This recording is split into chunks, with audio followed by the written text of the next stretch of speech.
let's have a quick chat, Twomey and Leigh Matthews, regarding the Bombers, which seems to be a weekly occurrence at the moment. Game 3 coming up for Dean Solomon today in the interim chair. What's the latest? Well, nearly 3 weeks on then since they made the call to sack Brad Scott, and the club position is still that there will be a process. Now, everybody's definition of a process is different, but they're working towards detailing what theirs looks like in the week or two after their bye. So they play today against the D's, have a bye next week. I think it probably happens a little bit after that. They're taking their time with it. Whether there's a panel or not, it's clear that Andrew Welsh, their director, Ted Richards, and CEO Tim Roberts are going to be central to this defining call, and it is the defining call of Andrew Welsh's presidency. There's no doubt about that. Like, all throughout this week, the discussion from those with knowledge of Andrew Welsh and Dean Solomon's friendship has been off the view that Welsh believes Solomon would be an excellent candidate to take on this role from not just this interim perspective, but then full-time. So his opinion of the former teammate of his and his coaching credentials has been laid out before. Beaver, he actually tweeted about how the Suns made a mistake in sacking him in 2020, and that there'd be a club to regret that, and that other clubs would come knocking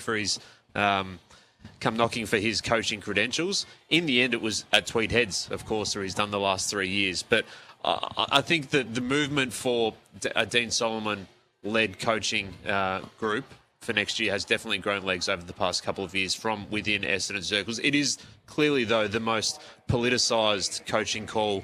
I mean, I haven't been in footy nearly as long as you guys, but from my sense, in the last couple of decades, I can't think of anything like how political this call is from a football club. Well, when it first popped up a few weeks ago, I made the comment, it's a really messy situation because it's a really difficult situation for Essendon. I mean, say it's Andrew Welsh and whoever there's a small group that are the ultimate decision makers, even if they go to a sort of panel to actually look at different people and make a recommendation. Either way, I mean, the James Hird, the fact that he exists, the champion player, the prodigal son, the guy who coached them initially. So he's got so many supporters around the club, both inside and outside the club probably. So it's a really difficult situation. I think the first thing that they have to do, and it's every club has to do, to be honest, not only Essendon, do we head out somebody?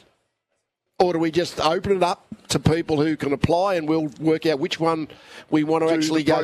We'll do the process. I mean, the people you headhunt interview you pretty much. They're like, do I want to come and work for your footy club? Like, what are you going to make it worthwhile? Because the coaches have coached before know that you're only, you can be at a good right club at the right time. You can be the wrong club at the wrong time. No one's a genius. No one's a messiah in the coaching ranks. That's my experience anyway. So you got to decide, do you go and try and headhunt one who's got a background? What is interesting with Dean Solomon, I mean, the people like necessarily Andrew Welsh might not have been involved, but when Hirdy was coach, I mean, they saw him in action. So people at Essendon saw him in action because he did coach there for a number of years. And just at the moment, for 3 months, they're going to see Dean Solomon, what he's like in the job. It's a bit of like a job training, isn't it, in a way, or a job interview that you're actually doing in practice. So anyway, it's an interesting, but it's the James Hird image, his character, his aura makes it so hard for the people there to get their head around, it all without being biased in some shape or form. And I'm lucky enough to work with James on Footy Classified and see how much work he does in actually studying the game. I think some people can work in the media as former players and not follow it as closely, but he watches so much footy, and I've seen that firsthand this year. The Solomon discussion as the preferred candidate to me is strange in that if it headed that way, the obvious question to Essendon would be, your president was selected from your board, your CEO was selected from your board, your interim coach and potentially a candidate to be your senior coach was from your board. What has made that board so successful over a period of no success at Essendon to suggest that is the best place to choose these make good decisions? Yeah, and look, that's leaving names out of it. Like, let's take the names out of it. But if you just went through that process and ended up in that completion of that decision, I think that'd open the club up to some real questions around the process and are you actually looking around for the best people in all positions, and what is the best practice? And what about the optics of the closeness of the friendship between the president and the interim coach? I mean, it's there for all to see. It's on the table. Andrew Welsh and Dean Solomon are virtually besties. Yep. I'm not sure in the history of football how many very, very close friends we've seen as president and senior coach at the same time. The obvious one that jumps out is Rod Butters and Grant Thomas, a quarter of a century ago. We know how that finished due to a massive falling out between the two. They haven't spoken for years. But over the course of history there, I wouldn't think there's been that many at the start of a relationship, maybe once it's been formed, but at the start of a president-senior coach relationship that you've already been best friends. Well, it's another issue. What's the optics for that for you? James Hird issue that we've spoken about, but you've got the issue of the president and the interim coach being best friends, supposedly. But what I would say is there's no right or wrong in this. The people who are running the Essendon Football Club currently, and that always ends up being the chairman, the CEO, the board. But you're not talking 100 people. A decision making is that a small group of people have to make the decision, and they're going to back themselves. Whatever they do, they're going to back themselves that they're making the best decision in the interest of the Essendon Footy Club. So he hasn't officially put his hand up, Dean Solomon, but it's clear that this is a 3-month audition for him to do that. Essendon will get a couple of players back today. They actually are hoping to get some more players back in the next month or so, which will strengthen up what's been a pretty depleted team over the past 6 weeks. Since he got into this role 3 weeks ago, his focus, Leigh, has been around the culture and the energy and the spirit, and that's down to even inviting all these past players back into the rooms and into the club the past couple of weeks and garnering a little bit of support that way, I think, in turn. But the question will be after that, tactically, strategically, where does that sit? And if he does present, and if there is a process down that line, what's the qualifications to get to there? So at the moment, James Hird and Andrew Welsh still have not spoken. John Longmire is the big wild card in this, Leigh, in that he's kept his cards very close. Now, the people who know John Longmire's appetite for coaching over the past 12 months have seen a significant change over that period. But the likes of James Kelly, Corey Enright, I still think if there is a tried and true process in inverted commas and you do the coffee catch-ups and you get the shortlist and then you go from there, I think they would still back themselves to be in that mix if it gets to that point. But Essendon, as you say, Leah, still deciding if we can just headhunt a guy like Ken Hinkley, or if it is someone like John Longmire, do we scrap the process and move forward with that? Well, as you said, the process is just the umbrella of decision-making. I mean, part of the process is to decide simply that. Do we headhunt someone, or do we have a review, interview type process? So then there's a lot of decisions to be made, none of them of which are black and white or correct or incorrect. Just got to back yourself. Well, the Bombers, one win in their past 26 games in prepping for today's game, and that one win was against today's opponents, the Demons, back in gather round. As we know, chemistry and connection on field is just such a big part of team success. They've got 9 players today. This is Essendon's 14th game of the season. 9 players today for the Bombers in their 23 that have played 6 senior games or less for the season. So the chopping, and for a variety of reasons as well. Obviously, Dean Solomon's brought in a couple of players that weren't getting as a good a run under Brad Scott. There's players back from injuries like Harrison Jones, etc.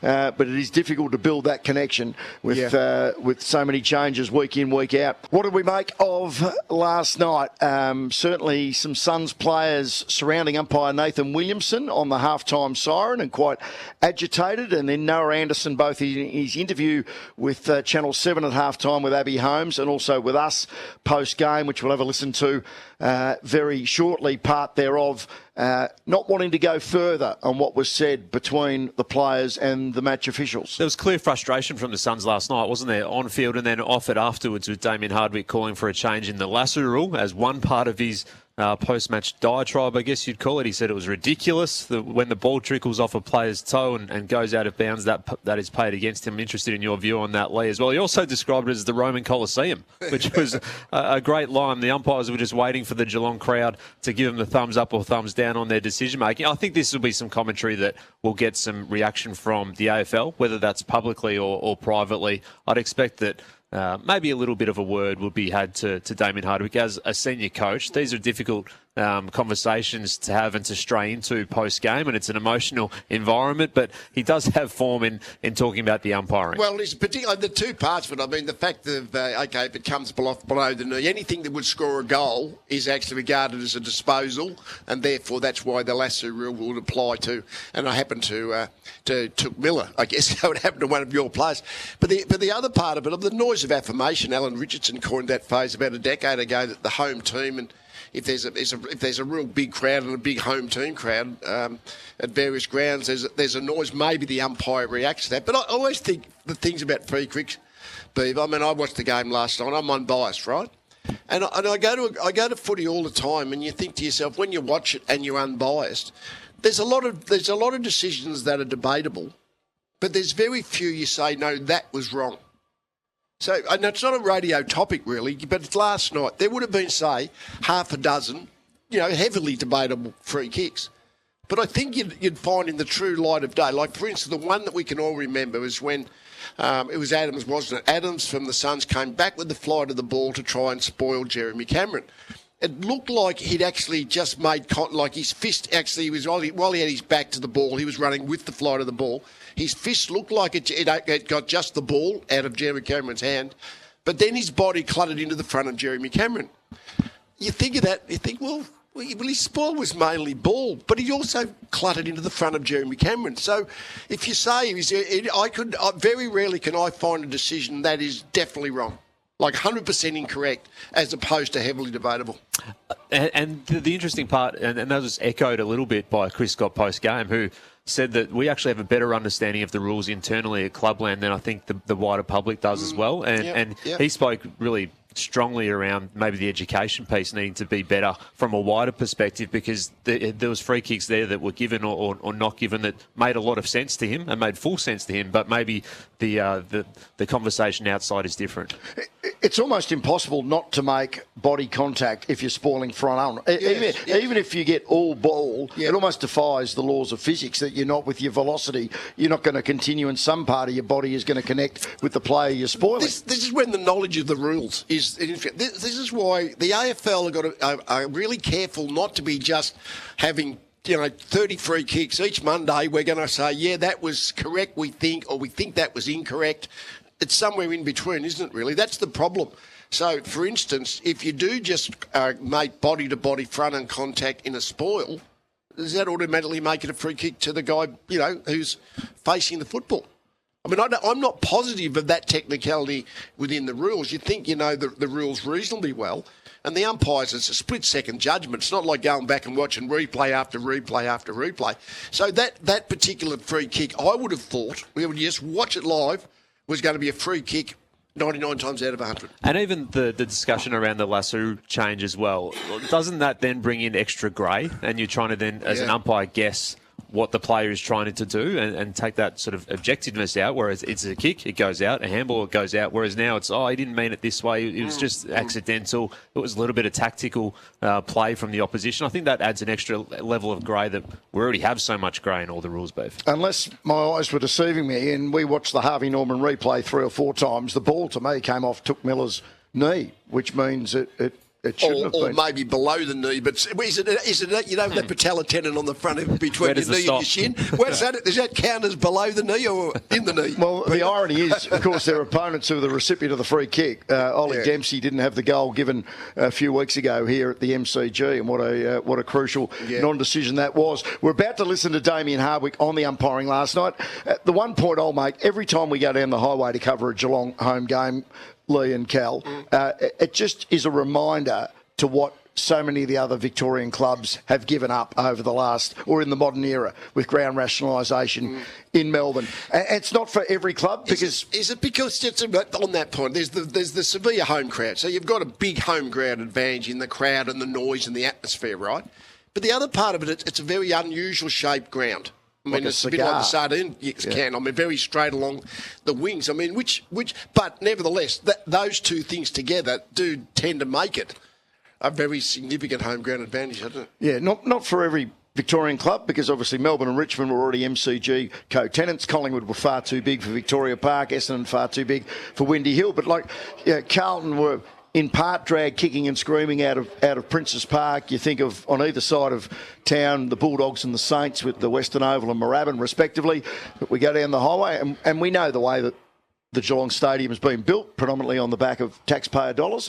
But it's just always a reminder what the 9 Melbourne-based clubs have given up, given they play all the games at just 2 venues. And there's no disgrace in losing there, is there? And that's why I'm interested in your view soon about how the Suns are actually tracking Leigh, because last night was a game that a lot of teams would lose in those scenarios. Yes. Let's have a listen to Damien Hardwick on the umpiring last night, and then after that we'll listen to his captain, Noah Anderson, also speaking about what a frustrating night it was before we start having a broader conversation of how the Cats are just building nicely into this season, and the Suns now, if they're not in free fall, they certainly are close to that. 3 losses in a row. They've got Hawthorn next Friday night at People First Stadium, and then a trip to Perth to take on the ladder leaders in the Fremantle Dockers. Firstly, here's Damien Hardwick. End of the day, it was like the Roman Colosseum. The Roman Colosseum. I reckon they're waiting in the crowd to do this one, and then all of a sudden, free kick. So, at the end of the day, it is what it is. Home ground advantage. We understand that. We know you're up against it from the start, but a couple of them I thought weren't there. Yep, very blunt and direct as usual is Damien Hardwick. But do you think you'll ever find out whether they were correct? So I'm saying this problem of the clubs can go to the AFL and I guess they can get a direct answer. Yes, no, we think that was correct, or no, we don't think it was correct. But they just don't want to do that in the public space. No, that's been a bit of a change in philosophy the past 18 months, I would say, since Greg Swan really took a hold of this football ownership. And I don't think they necessarily need to explain every decision either, Beaver. We'd be there all Monday and all Tuesday, and then we'd debate it till Thursday, and then we'd get to the next round and it'd be happening again. So I don't think that's necessarily... And the clubs will find out, and they do find out a lot more than we in the media ever know. Yeah. Well, for mainly at club level, on match day, it's the frustration that might have gone against us, right? But the next phase is, our players need to know, was this a correct decision or not a correct decision, so they can temper their on-field sort of actions accordingly. For what it's worth, the Cats won the free kick count last night. Not a great discrepancy, 24-20, but as people often say, it's the ones they missed where you got to be. It used to be a big story, just on your point, Cal, before we listened to Noah Anderson and then broaden the conversation, when it would leak out or where the journos would pick up that an AFL coach had been to see the umpires department during the week. I remember giving the man we've been celebrating all week, of course, last Monday with Big Freeze, the state funeral here on Wednesday, and Melbourne Essendon today, which just drips in Neil Danaher history, given the 2 clubs he played and coached. And I reckon regarding David Neitz about 20 years ago, and it was a big thing when Neil Danaher went to see the umpires department. He didn't think his star full forward was being protected enough, and I reckon the following week he might have got 3 or 4 free kicks and kicked a bag full. Well, I think that the leadership of Andrew Dillon, Tom Harley, Greg Swan have made it a real priority to be as open and conversational as they can be, even as down to this week with the CEOs. I think that was, if there's a call, if there's something to be made, if there's something to be discussed, call us, and we'll call you as well. So I think that has been a bit of a process as well. Let's quickly have a listen to Noah Anderson last night, post-match in the rooms with our commentary team before, as I said, we broaden the conversation. It was a frustrating night. It's a bit confusing at times, to be honest, but, it's not the problem we face tonight, and can't really focus on it. So there was Noah Anderson. He bit his tongue. He did a couple of times last night. Firstly at half-time, and then with Channel 7, and then with us post-game.